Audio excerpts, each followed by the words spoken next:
Saludos fraternos a cada uno de los hermanos y amigos que nos siguen por medio de este canal y por los medios de comunicación. Les saludamos en el nombre del Señor Jesucristo, ahí donde usted se encuentra, y le bendecimos desde este lugar. En el nombre de Jesucristo, reciba la paz y la bendición de Dios que sobrepasa todo entendimiento. En este día queremos compartir con usted la santa palabra de Dios que se encuentra en el Salmo 51. Salmo 51. Les invito por favor a acompañarme a la Biblia, que es la palabra de Dios. Salmo 51. Leemos algunos versículos bajo la bendición del Dios Padre, Hijo y Espíritu Santo. Amén. Ten piedad de mí, oh Dios, conforme a tu misericordia. Conforme a la multitud de tus piedades, borra mis rebeliones. Lávame más y más de mi maldad y límpiame de mi pecado. Señor y Dios Todopoderoso, bendecimos y exaltamos tu santo y glorioso nombre. Gracias te damos por esta palabra que ha sido leída en el Salmo 51, Señor. Te suplicamos que ministre a todos tus hijos, la iglesia, la obra, la congregación, el redil de tus ovejas. Oh Dios, en todas partes del mundo, en cada país del mundo, donde esta palabra pueda llegar y tú permites, Señor, que llegue. Oh Dios mío, ministra también a los amigos, obra de manera tremenda y poderosa, para honra y gloria de tu nombre. Amén y amén. En estos momentos quiero predicar bajo el tema el creyente que vuelve a la comunión con Dios. El creyente que vuelve a la comunión con Dios. Y aquí en el Salmo 51 encontramos a David, al rey David, que después de haber cometido un pecado terrible en su vida como creyente, vuelve al Señor buscando la comunión con Dios. Según el libro segundo de Samuel, su capítulos 11 y 12 muestran y presentan el error pecaminoso que tuvo David respecto a Betsabé y a Urías, el esposo de Betsabé. Era normal en los tiempos de David como rey que los reyes cometieran tales pecados de adulterio y también de asesinato como le tocó a David. Pero David, como siervo de Dios, nunca debió haber cometido tales pecados, pues los hijos de Dios no estamos llamados a cometer pecados. Los hijos de Dios no estamos llamados a practicar el pecado, porque a santidad nos ha llamado el Señor. Y David, en los tiempos que salen los reyes a la guerra, David se quedó en su casa. Es tremendo saber que David era un hombre sumamente consagrado de Dios, pero hubo un momento en su vida que David se descuidó y en vez de salir a la guerra, envió a su ejército a pelear, pero él se quedó en su casa. Y en su casa entonces, en ese descuido de la vida espiritual, entonces le llegó el más terrible fracaso a su vida. David intentó ocultar el pecado que había cometido, pero déjeme decirle, amado hermano y amigo, que todas las desobediencias que cometemos los seres humanos se cometen delante de la presencia de Dios y de los ojos de Dios.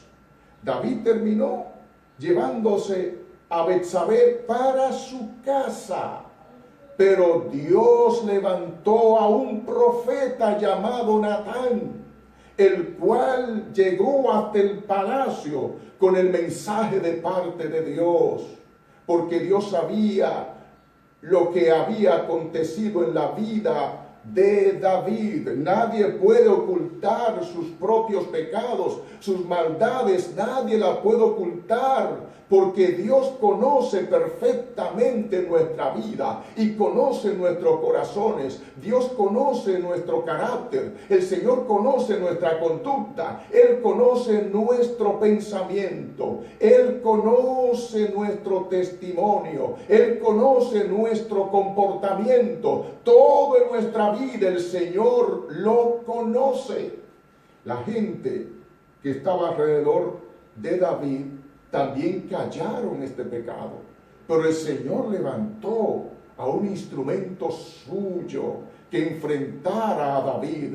Dios siempre ha tenido sus profetas, sus instrumentos, en todos los tiempos. Nadie puede venir al redil de las ovejas y querer jugar con Dios, porque nuestro Dios es real y Dios va a sacar a la luz cualquier pecado oculto, como aconteció con David. El profeta Natán vino con una revelación de parte de Dios y también una parábola.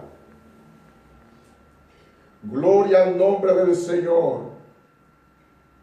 Y cuando David entonces se ve descubierto, entonces confiesa su pecado. Amado hermano, creo que cuando el Señor nos habla, cuando Dios nos ministra, cuando el Espíritu Santo nos habla, entonces nosotros tenemos que reconocer de dónde hemos caído y dónde hemos fallado, y entender que el mensaje de Dios es para nuestras vidas. David se sintió perdido. A David le correspondía la muerte según la ley, conforme los pecados que cometió de adulterio y asesinato. A David le correspondía la muerte. Pero los versículos primeros de este salmo que hemos leído dice: ten piedad de mí, oh Dios, conforme a tu misericordia, conforme a la multitud de tus piedades, borra mis rebeliones. De manera que él acude a la misericordia de Dios. La palabra misericordia quiere decir hacerle el bien al que no se lo merece. Ninguno de los seres humanos merecemos nada de parte de Dios, porque todos en la vida, desde que hemos nacido, hemos ofendido a Dios de muchas maneras. Pero David sabía que en la misericordia de Dios había para él perdón disponible para su vida, lo que nos enseña a nosotros a no vivir arruinado, sino a levantarnos y volver a Él y buscar la comunión con Dios, como lo hizo David. David se aferró de la misericordia de Dios, y el versículo 2 nos dice: lávame más y más de mi maldad y límpiame de mi pecado. El único que perdona pecado es el Señor. Si una cosa debemos nosotros los seres humanos hacer, es humillarnos ante Dios y reconocer nuestras faltas, nuestras culpas, porque lo único que tiene valor en este mundo es la salvación del alma. Amado hermano, amado amigo, les repito, lo único que tiene valor en este mundo es la salvación del alma, y la salvación del alma solamente se encuentra en la persona de Dios, en la persona de Jesucristo, en la persona del Señor. En ningún otro lugar podemos encontrar salvación para nuestras almas. David reconoció que había pecado. Dios está esperando que los reyes de esta tierra sean como David.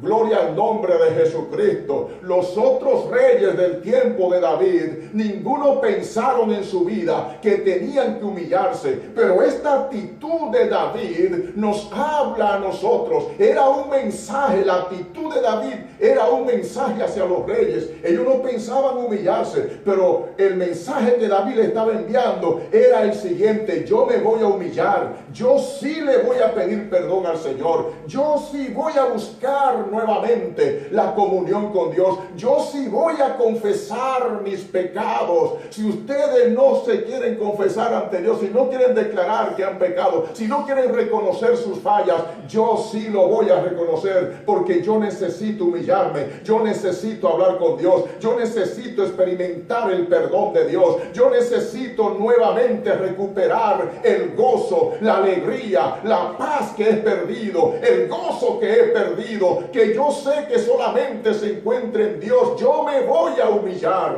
Y David se humilló. Y fíjese bien lo que nos sigue diciendo el versículo 3: porque yo reconozco mis rebeliones y mi pecado está siempre delante de mí. ¿Qué dice David? Porque yo reconozco mis rebeliones. Lo más difícil para el ser humano es reconocer sus fracasos, reconocer sus caídas, reconocer que ha fallado, reconocer que le ha dado la espalda a Dios. Lo más difícil para el ser humano, para nosotros, es reconocer nuestros pecados. David dice en su reconciliación con Dios: porque yo reconozco mis pecados, mis rebeliones. Aleluya. La salvación es individual. Amado hermano, el que no se quiere humillar, que no se humille, humíllese usted. Nosotros sí tenemos que humillarnos. La salvación es individual. Que usted no quiere escuchar la palabra, yo sí voy a escuchar la palabra. Que usted está indiferente, apático, lejos de Dios, muy interesado en otros intereses. A mí me interesa la palabra, a mí me interesa la salvación, a mí me interesa el evangelio, a mí me interesa Jesucristo, a mí me interesa ir al cielo. De hecho, ¿de qué sirve al hombre si ganare al mundo entero y al final perdiere su alma? ¿De qué le sirvió ser profesional? ¿De qué le sirvió tener logros?